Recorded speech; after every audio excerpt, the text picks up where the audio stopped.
ജിഷ്ണു പ്രണോയിയുടെ മാതാപിതാക്കൾ മുഖ്യമന്ത്രിയുമായി കൂടിക്കാഴ്ച നടത്തി. മുഖ്യമന്ത്രി തങ്ങളോടൊപ്പമെന്ന് ഉറപ്പു നൽകിയതായി മാതാപിതാക്കൾ പറഞ്ഞു. മുഖ്യമന്ത്രിയുമായി തങ്ങൾക്കൊരു പ്രശ്നവുമില്ലെന്നും മറിച്ചുള്ള വാർത്തകൾ തെറ്റാണെന്നും കൂടിക്കാഴ്ചയ്ക്ക് ശേഷം ജിഷ്ണുവിന്റെ മാതാപിതാക്കൾ പറഞ്ഞു. എല്ലാം ചെയ്തു തരും, സുപ്രീം കോടതിയിൽ പോവാം, എല്ലാ സഹായം ചെയ്തു തരും. അനുവദിക്കാത്ത പ്രശ്നം ഒരിക്കലും ഉണ്ടായിട്ടില്ല. അങ്ങനെ ഒരു തെറ്റിദ്ധാരണ വന്നുകൊണ്ടാണ് ഞങ്ങൾ ഇവിടത്തേക്ക് തന്നെ വന്നിട്ടുള്ളത്. ജിഷ്ണുവിൻ്റെ വീട്ടിലേക്ക് ജിഷ്ണു ഏറ്റവും കൂടുതൽ താല്പര്യപ്പെടുന്ന, ഏറ്റവും കൂടുതൽ ആരാധിക്കുന്ന അദ്ദേഹമാണ് പിണറായി. അവർ ഞങ്ങളുടെ വീട്ടിലേക്ക് എന്നും വരാവുന്നതാണ്. അതൊരു തെറ്റിദ്ധാരണ വന്നുകൊണ്ടാണ് ഞങ്ങൾ ഇവിടത്തേക്ക് വരാൻ കാരണം. വിവരങ്ങൾ നൽകാൻ ഷീജ ചേരുകയാണ്. ഷീജ, ഉയർന്നു വന്ന തെറ്റിദ്ധാരണകൾക്കൊക്കെ ഒരു മറുപടി അതിൽ നിന്ന് തന്നെ ഉണ്ടായിരിക്കുന്നു. കൂടിക്കാഴ്ച എപ്പോഴായിരുന്നു? മറ്റു വിവരങ്ങൾ കൂടി.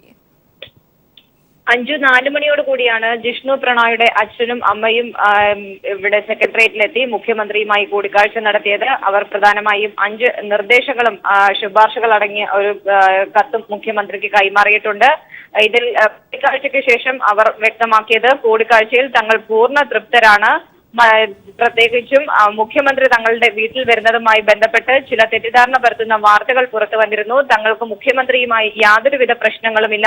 അതുകൊണ്ട് തന്നെയാണ് തങ്ങൾ ഈ ഒരു സാഹചര്യത്തിൽ നേരിട്ട് ഇവിടെ വന്ന് മുഖ്യമന്ത്രിയെ കണ്ടതെന്നും ജിഷ്ണു പ്രണോയിയുടെ മാതാപിതാക്കൾ പറയുകയും ചെയ്തു. അതോടൊപ്പം തന്നെ മുഖ്യമന്ത്രി എല്ലാ രീതിയിലുള്ള കാര്യങ്ങളും ജിഷ്ണുവിന്റെ മരണവുമായി ബന്ധപ്പെട്ട് ഈ കേസ് അന്വേഷണത്തിൽ എല്ലാ നിയമ നടപടികളും അതിൻ്റെതായ രീതിയിൽ ചെയ്യും എന്നൊരു ഉറപ്പ് തങ്ങൾക്ക് നൽകിയിട്ടുണ്ട്. അതോടൊപ്പം തന്നെ ഇതിൽ കൃഷ്ണദാസിന്റെ ജാമ്യവുമായി ബന്ധപ്പെട്ട് സുപ്രീം കോടതിയിൽ സർക്കാർ പോകാൻ തീരുമാനിച്ചു എന്നുള്ള വിവരവും മുഖ്യമന്ത്രി തങ്ങളെ ധരിപ്പിച്ചതായി അവർ വ്യക്തമാക്കുകയും ചെയ്തു. അവർ 5 നിർദ്ദേശങ്ങൾ മുഖ്യമന്ത്രിക്ക് സമർപ്പിച്ചിട്ടുണ്ട്.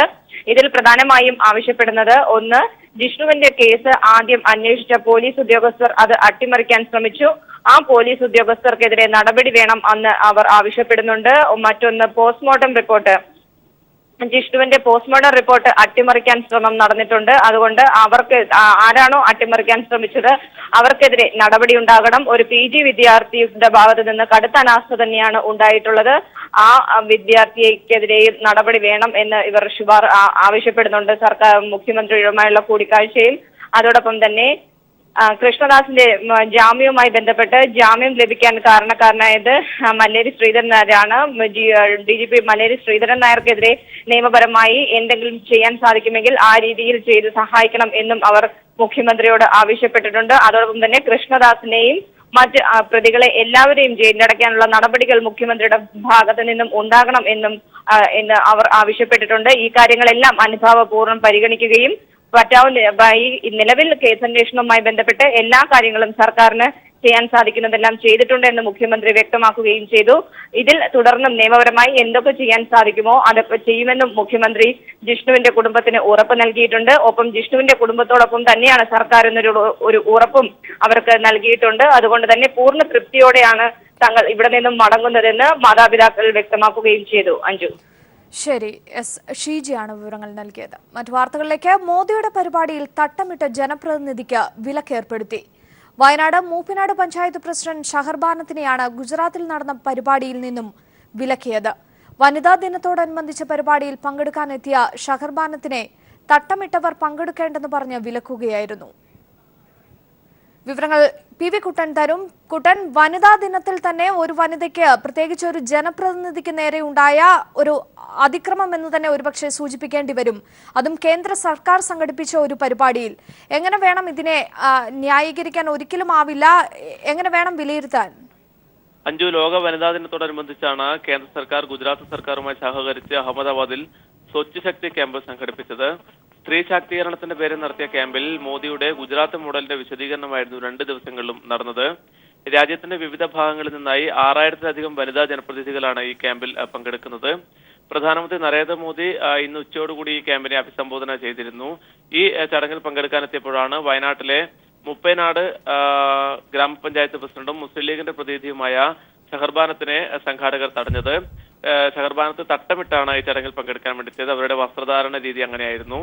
എന്നാൽ ഇത്തരത്തിൽ തട്ടമിട്ടവരെ ചടങ്ങിലേക്ക് പ്രവേശിപ്പിക്കില്ലെന്ന് പറഞ്ഞാണ് സംഘാടകർ ഇവരെ തടഞ്ഞത്. ഇക്കാര്യം ഷഹർബാനത്ത് പീപ്പിൾ ടിവിയോട് പറയുകയും ചെയ്തു.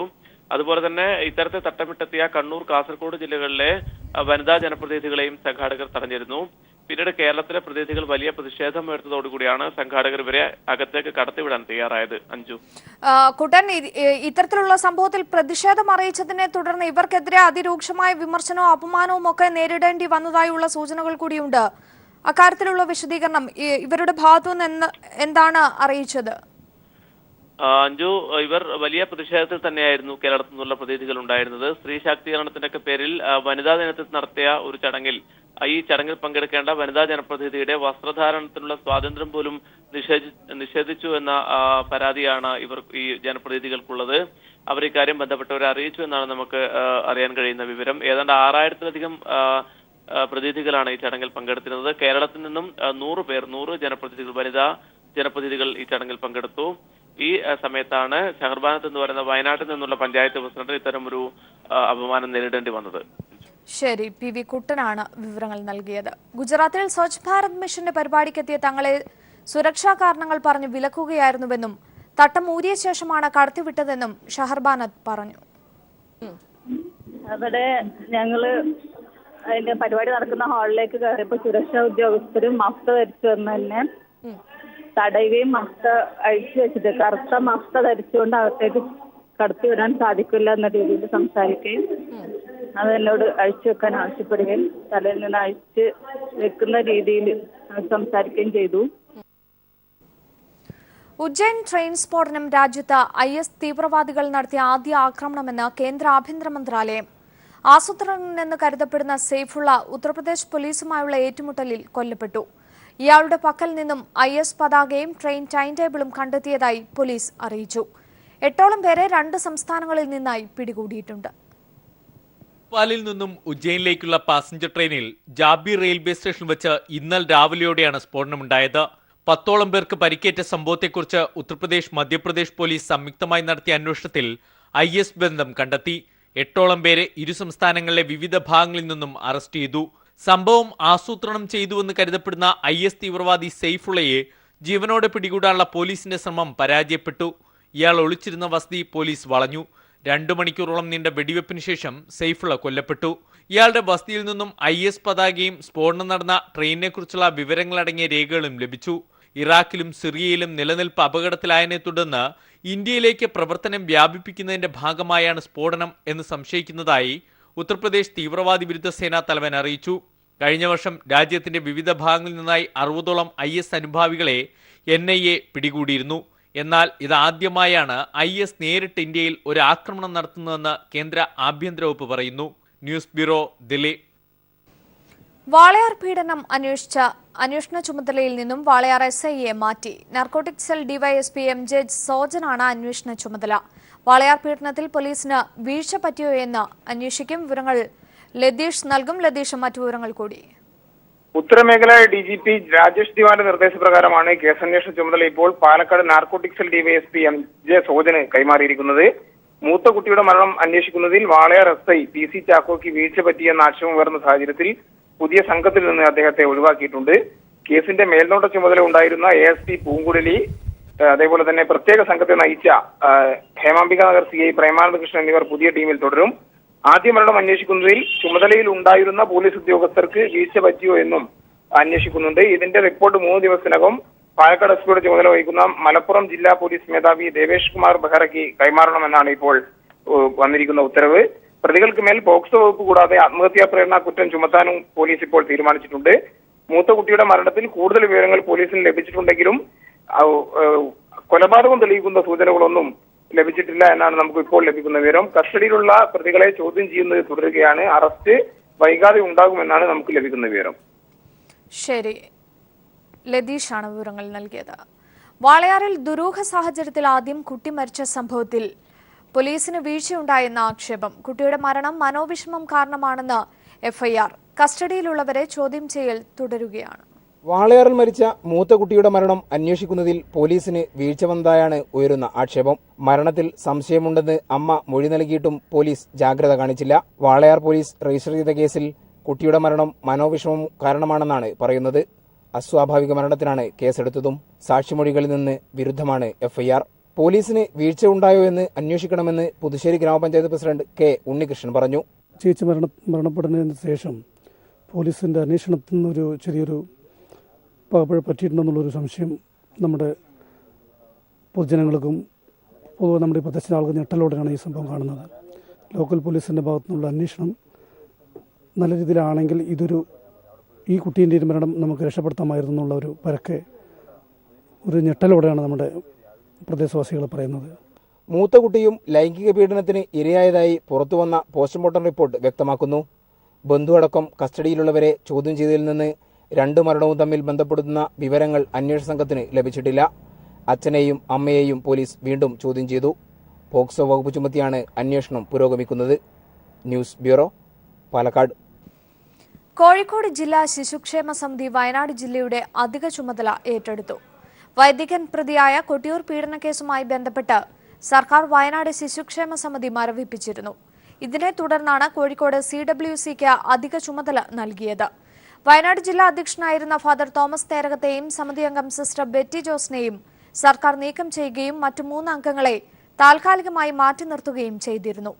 സമിതി അല്പസമയത്തിനകം വയനാട്ടിൽ പെൺകുട്ടികൾ പീഡിപ്പിക്കപ്പെട്ട ഓർഫനേജ് സന്ദർശിക്കും. അതിനിടെ ഫാദർ തോമസ് തേരകത്തിന്റെയും ബെറ്റി തോമസിന്റെയും ജാമ്യാപേക്ഷ പരിഗണിക്കുന്നത് കൽപ്പറ്റ കോടതി നാളത്തേക്ക് മാറ്റി. കൊട്ടിയൂരിൽ 16-കാരിയെ പീഡിപ്പിച്ച് ഗർഭിണിയാക്കിയ കേസിലെ പ്രതി റോബിൻ വടക്കുംചേരിയെ കസ്റ്റഡിയിൽ വേണമെന്ന പോലീസിന്റെ അപേക്ഷ പരിഗണിക്കുന്നത് നാളത്തേക്ക് മാറ്റി.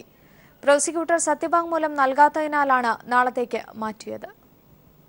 കൊട്ടിയൂരിൽ പെൺകുട്ടിയെ പീഡിപ്പിച്ച് ഗർഭിണിയാക്കിയ സംഭവത്തിൽ വൈദികൻ റോബിൻ വടക്കുംചേരിയെ കസ്റ്റഡിയിൽ വിട്ടുകിട്ടുന്നതിനായി പോലീസ് സമർപ്പിച്ച അപേക്ഷ പരിഗണിക്കുന്നത് കോടതി നാളത്തേക്ക് മാറ്റി. പ്രോസിക്യൂട്ടർ നൽകിയ കസ്റ്റഡി അപേക്ഷയ്ക്കൊപ്പം സത്യവാങ്മൂലം നൽകിയില്ലെന്ന കാരണത്താൽ സമയം നീട്ടി നൽകുകയായിരുന്നു. പിന്നീട് സത്യവാങ്മൂലം സമർപ്പിച്ചെങ്കിലും പ്രതിഭാഗം മറുപടി കേൾക്കണമെന്ന ആവശ്യമുന്നയിച്ചപ്പോൾ അപേക്ഷ പരിഗണിക്കുന്നത് കോടതി നാളത്തേക്ക് മാറ്റുകയായിരുന്നു. പ്രോസിക്യൂട്ടർ ജോൺസണിന് കൊട്ടിയൂർ ഇടവകയുമായി അടുത്ത ബന്ധമുണ്ടെന്നും പ്രതിഭാഗത്തിനു വേണ്ടി മനഃപൂർവ്വം സത്യവാങ്മൂലം വൈകിപ്പിച്ചതാണെന്ന പരാതിയും ഉയരുന്നുണ്ട്. അതേസമയം ക്രിസ്തുരാജ ആശുപത്രി administrator Ancy Mathew, gynaecologist Tessy, paediatrician Hyderali എന്നിവർ നൽകിയ മുൻകൂർ ജാമ്യാപേക്ഷ പരിഗണിക്കുന്നത് തലശ്ശേരി അഡീഷണൽ ജില്ലാ സെഷൻസ് കോടതി 1 ഈ മാസം 14 മാറ്റിവെച്ചു. News bureau, Kannur.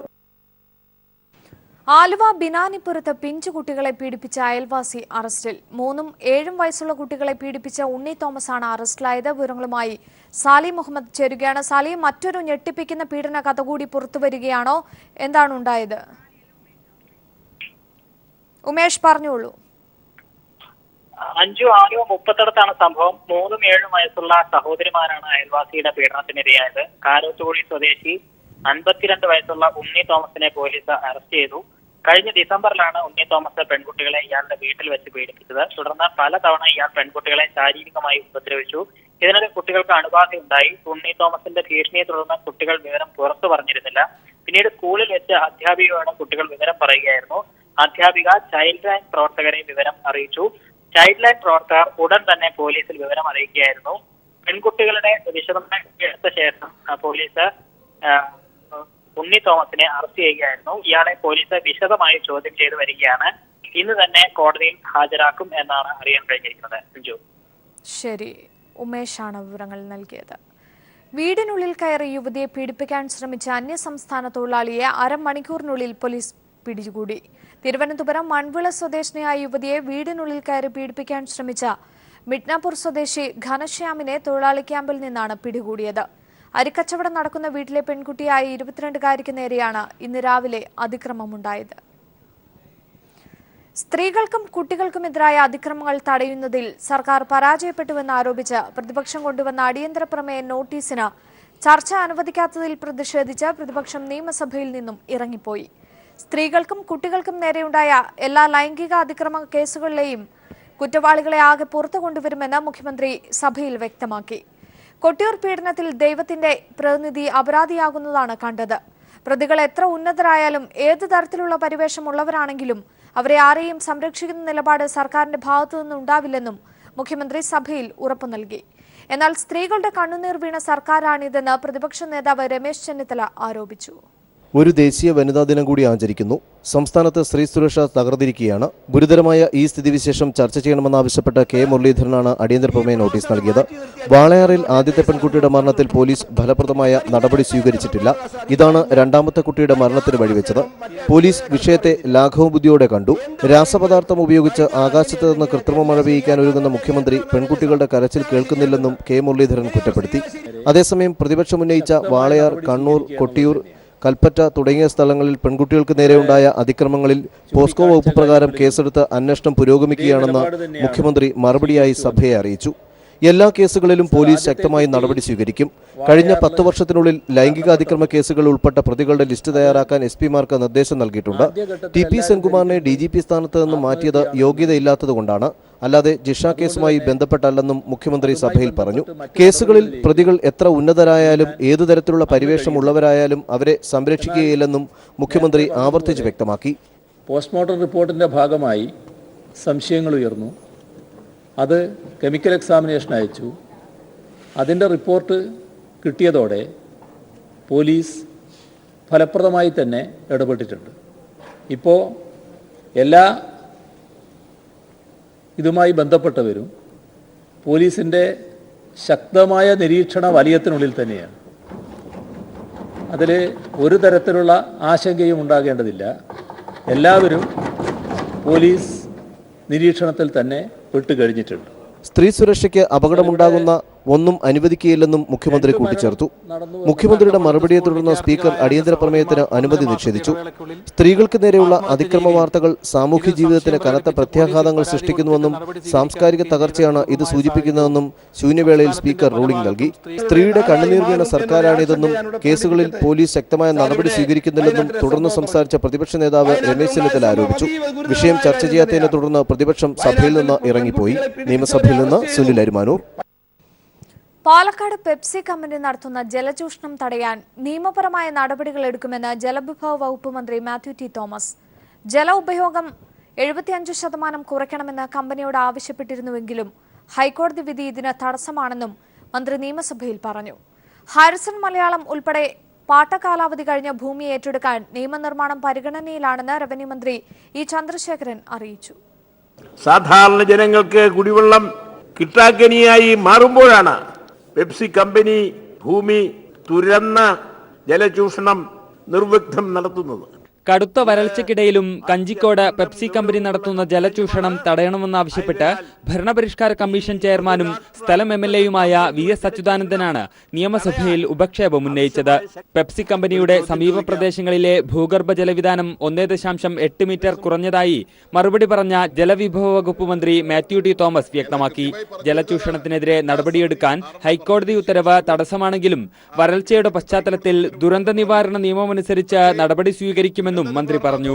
ദുരന്ത നിവാരണ അതോറിറ്റി പ്രകാരം ഗവൺമെന്റിൽ നിക്ഷിപ്തമായിരിക്കുന്ന അധികാരങ്ങൾ ഉപയോഗിച്ചുകൊണ്ട് ആ ജല ഉപഭോഗം എത്രയും കുറയ്ക്കാനും കഴിയുമെങ്കിൽ വരൾച്ചക്കാലത്ത് തടയുവാനുമുള്ള ശക്തമായ നടപടികളിലേക്ക് തന്നെ ഗവൺമെന്റ് നീങ്ങുന്നതാണ്. ഹാരിസൺ മലയാളം ലിമിറ്റഡ് കൈവശം വെച്ചിരിക്കുന്ന പാട്ടകാലാവധി കഴിഞ്ഞ ഭൂമി ഏറ്റെടുക്കാൻ നിയമനിർമ്മാണം പരിഗണനയിലാണെന്ന് റവന്യൂ മന്ത്രി ഇ ചന്ദ്രശേഖരൻ അറിയിച്ചു. MG രാജമാണിക്കം റിപ്പോർട്ടിന്റെ അടിസ്ഥാനത്തിലാണ് 75,000-ഓളം ഏക്കർ ഭൂമി ഏറ്റെടുക്കാൻ നടപടിയെടുക്കുക. ഇതിനായി നിയമവകുപ്പിന്റെ ഉപദേശം തേടിയതായും അടൂർ പ്രകാശിന്റെ ശ്രദ്ധ ക്ഷണിക്കലിന് മറുപടിയായി മന്ത്രി വ്യക്തമാക്കി. നിയമസഭയിൽ നിന്നും ജിതിൻ ചന്ദ്രൻ. സംസ്ഥാന വ്യാപകമായി കൊക്കക്കോളയും പെപ്സിയും ബഹിഷ്കരിക്കുമെന്ന് വ്യാപാരി വ്യവസായ ഏകോപന സമിതി. മുഖ്യമന്ത്രിയുമായുള്ള കൂടിക്കാഴ്ചയ്ക്ക് ശേഷം തീരുമാനമെടുക്കുമെന്നും വ്യാപാരികൾ അറിയിച്ചു. വിദേശ പാനീയങ്ങളായ കൊക്കക്കോള, പെപ്സി എന്നിവ ബഹിഷ്കരിക്കാനാണ് വ്യാപാരി വ്യവസായി ഏകോപന സമിതിയുടെ തീരുമാനം. ആരോഗ്യത്തെ സംരക്ഷിക്കുക, സ്വദേശ പാനീയങ്ങളെ ആദരിക്കുക തുടങ്ങിയ ലക്ഷ്യമിട്ടാണ് ഇത്തരത്തിൽ ഒരു തീരുമാനം കൈക്കൊണ്ടിരിക്കുന്നത് എന്ന് വ്യാപാരി വ്യവസായി ഏകോപന സമിതി സംസ്ഥാന പ്രസിഡന്റ് ടി നസറുദ്ദീൻ പറഞ്ഞു. ഇക്കാര്യം ചൊവ്വാഴ്ച മുഖ്യമന്ത്രിയെ അറിയിക്കും. മുഖ്യമന്ത്രിയുമായി ചർച്ച ചെയ്ത ശേഷം തീരുമാനം പ്രഖ്യാപിക്കുമെന്നും അദ്ദേഹം വ്യക്തമാക്കി. തമിഴ്നാട്ടിൽ പെപ്സി, കൊക്കക്കോല ഉൽപ്പന്നങ്ങൾ ബഹിഷ്കരിച്ചുകൊണ്ട് സമരം നടത്തി വരികയാണ്. കഴിഞ്ഞ 1-ാം തീയതി മുതൽ സമരം ആരംഭിച്ചു കഴിഞ്ഞു. അതിന് നിശ്ചയദാർഢ്യം പ്രകടിപ്പിച്ചുകൊണ്ട് കേരളത്തിലും ആ ഉപരോധം തുടരാൻ വേണ്ടി തീരുമാനിച്ചിരിക്കുന്നു. ചൊവ്വാഴ്ച ചെന്ന് ബഹുമാനപ്പെട്ട മുഖ്യമന്ത്രിയെ കണ്ടിട്ട് സംസാരിച്ചിട്ട് പ്രഖ്യാപിക്കും. തമിഴ്നാട്ടിൽ ഉൾപ്പെടെ ഇത്തരം പാനീയങ്ങൾക്കെതിരെ വൻ സമരമാണ് നടക്കുന്നത്. ആ സമരത്തോട് ഐക്യദാർഢ്യം പ്രഖ്യാപിക്കുക കൂടിയാണ് വ്യാപാരി വ്യവസായി ഏകോപന സമിതി. കൊക്കോകോള, പെപ്സി തുടങ്ങിയവയുടെ ബോട്ടിൽ റീസൈക്കിൾ ചെയ്യുന്ന കാര്യത്തിൽ കമ്പനി വീഴ്ച വരുത്തുന്നതായും അത് ഗുരുതരമായ മാലിന്യ പ്രശ്നമാണ് ഉണ്ടാക്കുന്നത് എന്നും വ്യാപാരി വ്യവസായി ഏകോപന സമിതി ചൂണ്ടിക്കാട്ടി. ഈ വിഷയത്തിൽ മറ്റ് വ്യാപാര സംഘടനകളുടെ പിന്തുണയും ആവശ്യപ്പെട്ടിട്ടുണ്ട്. News bureau, Kozhikode. വരണ്ടുണങ്ങുന്ന പ്രദേശത്തോടൊപ്പം ജീവിതം കഴിച്ചുകൂട്ടുന്ന ചിലരുണ്ട്. സ്വതവേ വെള്ളം കുറവായ പ്രദേശത്തോട് മഴ കൂടി കനിവ് കാട്ടാതിരുന്നാൽ പിന്നീട് എന്തു ചെയ്യും? കോഴിക്കോട് വടകരയിലെ ഒരു ഗ്രാമം വേനലിൽ വെന്തുരുകുകയാണ്. കൊടുംവേനൽ കാർന്നു തിന്നുകൊണ്ടിരിക്കുകയാണ് ഒരു പ്രദേശമാകെ. ഒരിറ്റു കുടിവെള്ളത്തിനായി ഒരുപാട് ദൂരം നടന്നു പോവേണ്ട അവസ്ഥയിലാണ് ഈ മലയ്ക്ക് മുകളിലായി താമസിക്കുന്ന 8ഓളം കുടുംബങ്ങൾ. പൊള്ളുന്ന വെയിൽ. ഈ വെള്ളമങ്ങ് എത്തിയിട്ട് വേണം അടുപ്പ് പുകയിച്ച് ഭക്ഷണം പാകം ചെയ്യാൻ. കോഴിക്കോട് വടകര മണിയൂർ പഞ്ചായത്തിലെ പുറ്റാരത്തുമലയിൽ താമസിക്കുന്ന 8ഓളം കുടുംബങ്ങളാണ് ഒരു തുള്ളി വെള്ളം പോലും ലഭിക്കാതെ ദുരിതം പേറുന്നത്. വെള്ളം സ്വതവേ കുറവായ പ്രദേശം. വേനലായതോടുകൂടി ദുരിതം കൂടി. മഴവെള്ളം ശേഖരിച്ച് ആവശ്യങ്ങൾക്കായി ഉപയോഗിച്ചിരുന്നു. ഇപ്പോൾ മഴയുമില്ല, വെള്ളവും. മഴവെള്ളം കൊണ്ടാ അധികവും കഴിയും.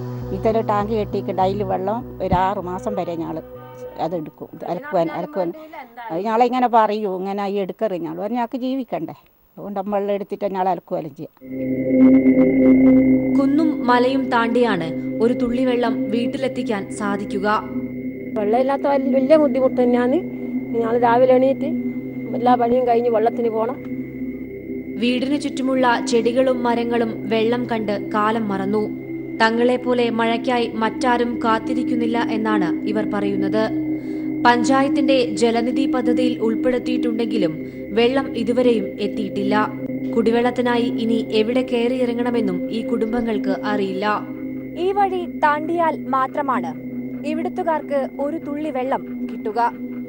വരണ്ടുണങ്ങിയ ഭൂമിയിൽ ഒരിറ്റു വെള്ളത്തിനായി കേഴുകയാണ് ഈ പ്രദേശം. ക്യാമറാമാൻ RK ഫിറോഷിനൊപ്പം മേഘമാധവൻ, കോഴിക്കോട്.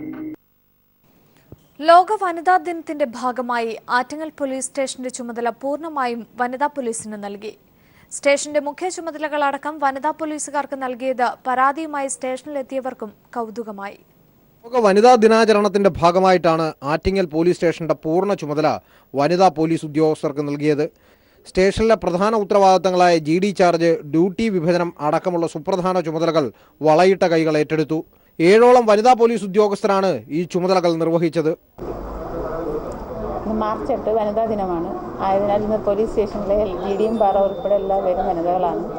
സ്ത്രീ സുരക്ഷയ്ക്ക് വേണ്ടി എല്ലാ വനിതാ പോലീസുകാർ എല്ലാ കാര്യങ്ങളും നടത്തുന്നുണ്ട്. ഇതിനുവേണ്ടി പിങ്ക് ബീറ്റ് തുടങ്ങിയ കാര്യങ്ങൾ ചെയ്യുന്നുണ്ട്. ആറ്റിങ്ങൽ പോലീസ് സ്റ്റേഷൻ്റെ പരിസരത്തും ടൗണിലും ബസ് സ്റ്റാൻഡുകളിലെല്ലാം വനിതകൾ രാവിലെയും വൈകുന്നേരം പിങ്ക് ബീറ്റ് നടത്തുന്നുണ്ട്. വനിതാ ദിനത്തിൽ ഒരു വനിത പോലും പരാതിയുമായി ആറ്റിങ്ങൽ പോലീസ് സ്റ്റേഷനിൽ എത്തേണ്ടി വന്നില്ല എന്നതും ശ്രദ്ധേയമായി. ലോക വനിതാ ദിനത്തിന്റെ ഭാഗമായി കൂടുതൽ ചുമതലകൾ സ്ത്രീകൾക്ക് നൽകുക എന്ന ആശയത്തിൽ നിന്നാണ് ഒരു സ്റ്റേഷന്റെ മുഴുവൻ ചുമതലയും വനിതാ പോലീസുകാർക്ക് നൽകിയത്. സ്റ്റേഷനിൽ പരാതിയുമായി വന്നവർക്ക് വനിതാ പോലീസുകാരുടെ മുഖ്യ ചുമതലകളിൽ കണ്ടത് കൗതുകമായി മാറി. News bureau, Thiruvananthapuram.